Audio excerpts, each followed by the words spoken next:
नाज़रीन, आज इस बात का बड़ा दुख हुआ कि डॉलर ने पाकिस्तानी रुपए का बलात्कार कर दिया। ये थंबनेल बनाने का मकसद बेसिकली ये चीज़ हकीकत है। डॉलर ने पाकिस्तानी रुपए की बेकदरी को इतना ज़्यादा नीचे कर दिया है, मीडिया वाले उछाल उछाल कर ये खबरें दे रहे हैं डॉलर ने पाकिस्तानी रुपए के मुकाबले में इतनी ज़्यादा महंगाई कर दी। डॉलर ने कुछ नहीं किया। पाकिस्तानी रुपए की इतनी ज़्यादा बेकदरी जब से पाकिस्तान आज़ाद हुआ 1947 से लेकर 2023 तक आज तक नहीं हुई। यानी कि पाकिस्तान के अंदर डॉलर नीचे आएगा कैसे और डॉलर के इतना ऊपर जाने की वजूहात क्या हैं।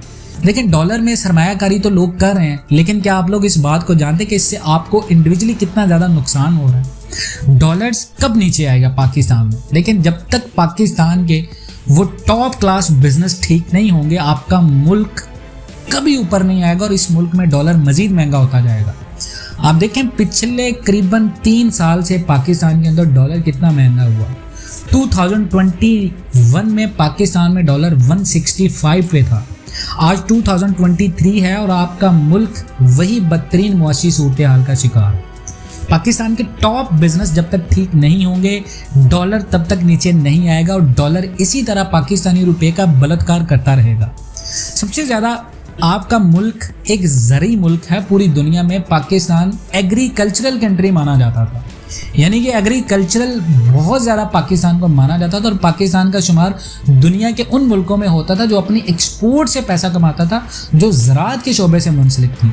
लेकिन क्या हुआ ज़राअत के शोबे का? आपके मुल्क का रियल एस्टेट माफिया इतना ज़्यादा स्ट्रॉन्ग निकला, उसने आपके मुल्क के तमाम एग्रीकल्चरल सेक्टर तबाह कर दिए।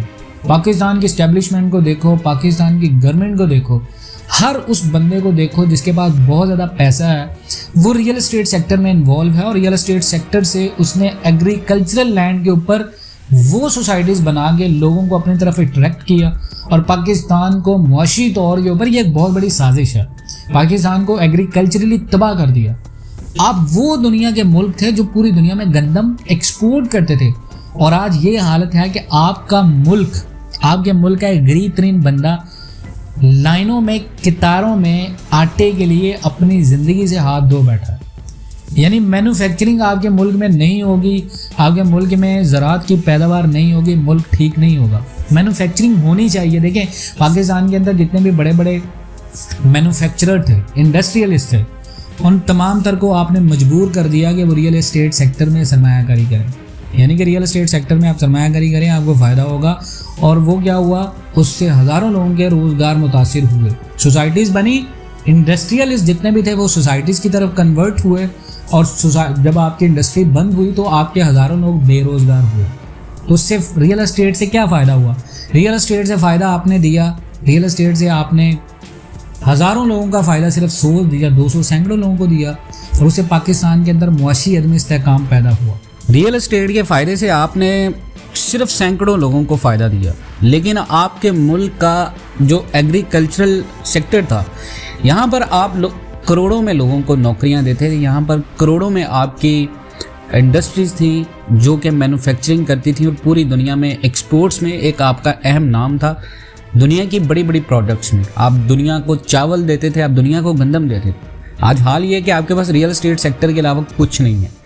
रियल एस्टेट में आपने सोसाइटीज़ बना के लोगों को शानदार बड़े प्रोजेक्ट बनाकर लोगों को अट्रैक्ट किया।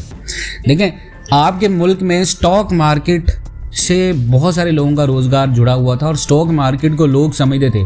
अब स्टॉक मार्केट की जगह ले लिया रियल सोसाइटीज़ ने और स्टॉक मार्केट आपकी बुरी तरह क्रैश हुई है जिस तरह आपका रियल एस्टेट क्रैश हुआ है। और रियल एस्टेट में लोगों के साथ इतने ज़्यादा हाथ हुए हैं, स्टॉक मार्केट में इतने ज़्यादा हाथ हो गए लोगों के साथ, आपकी कोई भी कंपनी हो वो माइनस में जा रही है, आपकी कोई भी कंपनी हो वो क्रैश कर रही है, उसकी जो मार्केट वैल्यू है वो क्रैश कर रही है, जिसकी वजह से ये तमाम तर बिजनेस इफ़ेक्ट हुए हैं और आपके मुल्क का आम आदमी बहुत ज़्यादा परेशान हुआ और आम आदमी के ऊपर आपके कर्जा चढ़ा है और आपने पूरी दुनिया में धूम मचाई है कि आपके पास पैसे नहीं हैं।